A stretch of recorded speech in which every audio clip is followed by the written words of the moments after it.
Assalamualaikum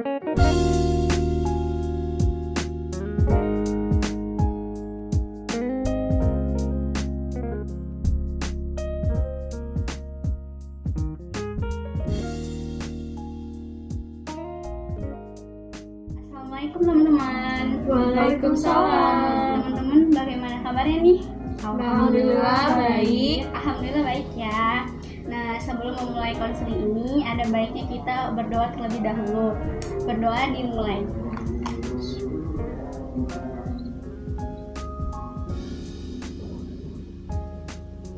Berdoa selesai. Nah, teman-teman, di sini ada yang sudah pernah ikutan konseling kelompok?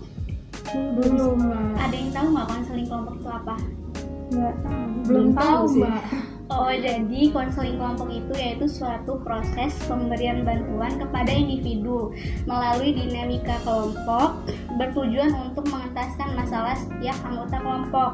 Nah, dengan menggunakan asas kesukarelaan dan kerahasiaan. Maksudnya itu sukarela. Nah, klien itu datang karena sukarela, itu tidak dipaksa, dan kerahasiaan ini masing-masing anggota kelompok itu dituntut untuk menjaga rahasia dari setiap anggotanya. Nah, pelaksanaan konseling ini harus mengungkapkan, teman-teman harus mengungkapkan permasalahan yang dialami dengan menunjuk tangan terlebih dahulu ya. Nah, sebelumnya silahkan teman-teman memperkenalkan diri terlebih dahulu. Assalamualaikum warahmatullahi wabarakatuh. Waalaikumsalam warahmatullahi wabarakatuh. Perkenalkan, nama saya Putra Delia, umur 20 tahun. Banyak. Baik, saya Lutfiani Safitri, umur saya 21 tahun. Saya Fajar Istiqomah, umur 21 tahun. Dipanggil? Bisa Koko, bisa Fajar. Oh, kok aja ya. Oh, siap, Mbak. Nah, teman-teman sudah pada siap melaksanakan konseling kelompok belum? Insya Allah. Siap. Jadi siap ya. Jadi siapa nih dari teman-teman yang ingin mengungkapkan masalahnya terlebih dahulu? Saya boleh. Boleh, silakan. Jadi permasalahan saya mungkin kayak umum di kalangan mahasiswa gitu ya. Jadi saya ini lagi stres-stresnya, pusing ketika tugas kuliah, juga tabrakan sama organisasi gitu. Di situ kadang bikin saya pusing, males ngapa-ngapain gitu. Jadi kira-kira ada solusi nggak ya untuk saya biar saya nggak terlalu stres tapi bisa terlaksana gitu. Oh, jadi Mbak Putri itu kayak masalah stres akan tugas-tugas dari ini kampus ditambah lagi dengan ikut UKM ya? Iya. Jadi kayak pikiran tuh kayak pusing banget ya, terbebani. Nah, teman-teman ada yang ingin menanggapi masalah Mbak Putri? Mencoba menanggapi dari permasalahan Mbak Putri ya. Sebenarnya memang di dalam kampus sebenarnya, terutama lagi kita kan udah beranjak dewasa ya, sebenarnya itu tuh emang sangat penting benar sih organisasi. Saya juga menyadari itu karena organisasi sendiri itu tuh bisa membentuk jati diri kita sendiri gitu. Tapi jangan pula kita menyampingkan organisasi, menyampingkan kuliah demi organisasi gitu. Sebenarnya kan kalau bisa sih dua-duanya tuh balance lah. Kalau masalah membagi waktu, menurut saya sih bisa dengan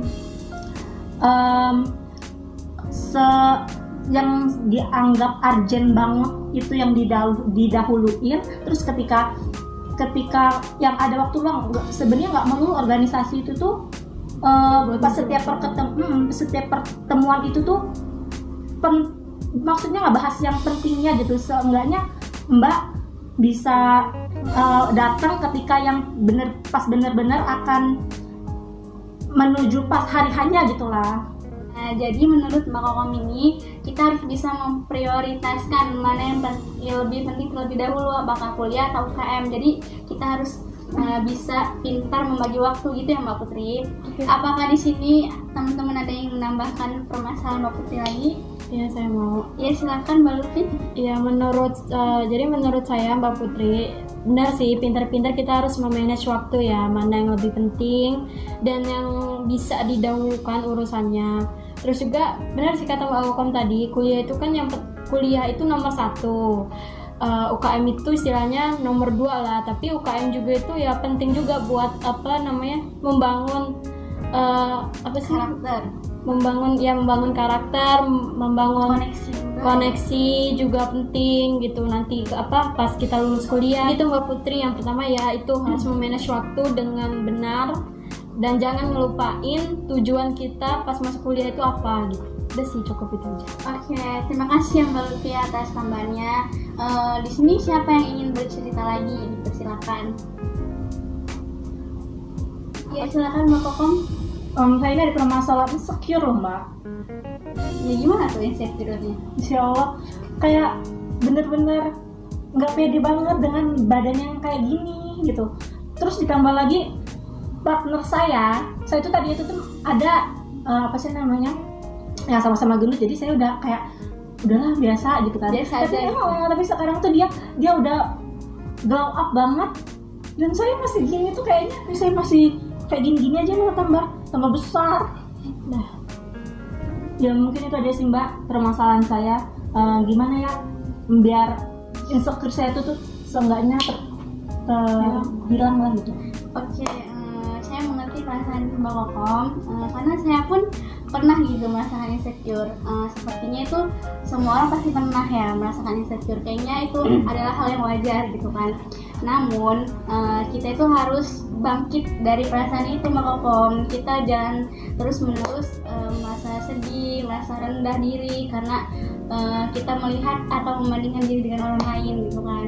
Nah, kita itu harus tidak boleh melihat orang lain, yang harus kita lihat itu diri kita sendiri gitu. Kita harus berubah jadi lebih baik karena atas dasar diri kita sendiri gitu kan. Karena setiap manusia itu unik ya, punya kelebihan dan kekurangannya masing-masing gitu. Jadi sebaiknya itu kita tuh harus lebih mensyukuri apa yang telah Allah berikan kita gitu ya. Nah, jadi kita tuh harus mengetahui dan tahu nih apa nih kekurangan kita, dan kita harus bisa memperbaiki kekurangan kita tersebut gitu. Nah, terus cantik itu relatif ya, jadi kita itu harus percaya diri lah pokoknya sama diri kita. Nah, dari sini apakah teman-teman ada yang ingin menambahkan atau memberi solusi?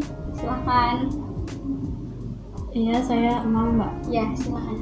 Jadi Mbak Kokom, sebenarnya insecure itu tuh memang menjadi permasalahan utama sih, apalagi masa-masa remaja, apalagi kayak kita gini gitu, yang masa-masa kuliah, kayak gue tuh harus cantik loh, gue tuh harus jadi kayak dia loh gitu. Jadi kayak seseorang itu tuh jadi patokan kita gitu, buat kita tuh lebih glow up, kita tuh lebih cantik, lebih modis, kita harus punya ini, punya itu biar style kita itu bagus gitu kan. Apalagi artis-artis Korea tuh ya, kayaknya mereka pada ngikutin gitu. Tubuh yang langsing, kayak kulit yang putih gitu. Tapi sebenarnya itu tuh apa ya, cuma bukan jadi patokan atau standar kita. Apalagi kalau misalnya kita ngerasa nggak nyaman buat jadi kayak dia, gitu. Kayak lebih apa sih, pertama lebih percaya diri aja sih, percaya sama apa yang kita punya, apa kelebihan yang ada di diri kita. Jadi biar kita bisa nampakin apa itu kelebihan kita ke orang lain gitu. Malah yang jadi kelebihan tuh bisa jadi orang itu insecure gitu sama kelebihan kita gitu. Tapi kita nggak tahu aja gitu. Kita nggak tahu aja tuh. Jadi banyak bersyukur aja sih. Mbak Kokom jadi harus lebih percaya diri lagi ya. Oh ya, terima kasih Mbak Lutfi atas sarannya. Nah, yang lain teman-teman udah pada cerita, tinggal Mbak Lutfi sendiri. Nah, silakan Mbak. Ya, permasalahan saya juga itu sebenarnya umum sih Mbak. Kayak gimana sih caranya ngelawan rasa takut saya gitu Mbak. Kalau misalnya saya kayak saya tuh pingin ngejawab pertanyaan pas presentasi ini, saya tuh kayak udah yakin gitu sama jawaban saya gitu, analisis saya, tapi kayak saya tuh kurang berani loh Mbak buat nyampein ke publik gitu, ke ruang presentasi. Malu. Kayak ngerasa pertama malu juga, terus juga kayak takut loh jawaban salah. Tapi pada pas teman saya ngejawab gitu ya Mbak ya, jawabannya tuh ya nggak jauh beda dari saya gitu. Tapi kitanya kurang percaya diri. Iya, kayak kurang, kayak takut gitu loh Mbak buat ngomong gitu. Itu gimana sih Mbak cara buat ngehindarin hal itu atau nyelesainnya Mbak? Saran Mbak Lutfi ini gimana caranya untuk kita itu berani untuk tampil atau menanggapi kayak pertanyaan saat presentasi, menjawab dan lain sebagainya. Nah kita tuh kayak takut gitu kan untuk menjawab, padahal apa yang sebenarnya apa yang kita pikirkan kayak perasaan takut kita, terus takut salah dan lain-lain tuh kayak hanya cuman sebuah pikiran aja gitu loh. Sebenarnya apa yang kita takutin itu belum tentu terjadi gitu. Jadi kita harus bisa sugesti diri kita bisa, kita harus berani. Jadi itu kayak muncul kekuatan sendiri gitu loh untuk kita itu pede, percaya diri saat tampil di depan umum dan bisa menjawab pertanyaan gitu. Gimana? Iya Mbak, tapi kadang juga ya Mbak, kalau misalnya kita nanggepin gitu ya, pas saya nanggepin, tapi ada aja gitu Mbak yang temen usil gitu, kayak apa namanya, kayak gini loh Mbak, kayak misalnya saya jawab tapi kayak ditambah-tambahin loh, kayaknya saya jadinya malah di push gitu buat pertanyaannya, down gitu ya, malah di push gitu loh. Iya, saya juga kan tuh ngerasain kayak malah kayak nguji kita, Iya, bukan nguji kita malah gitu. nguji.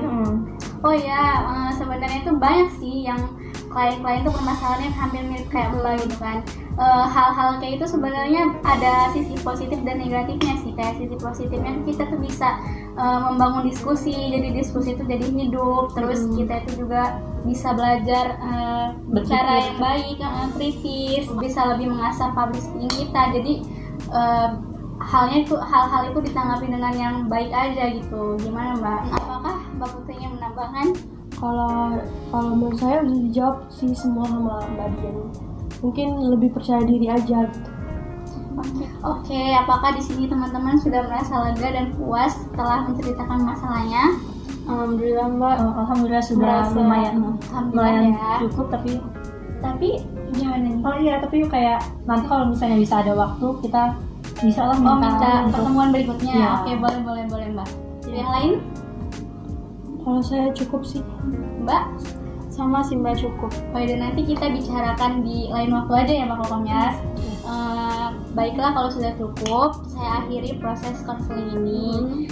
Terima kasih Mbak telah bersedia hadir di saat proses konseling ini. Saya akhiri. Wassalamualaikum warahmatullahi wabarakatuh. Waalaikumsalam warahmatullahi wabarakatuh. Terima kasih. Terima kasih Mbak Dia. Terima kasih Mbak Dia.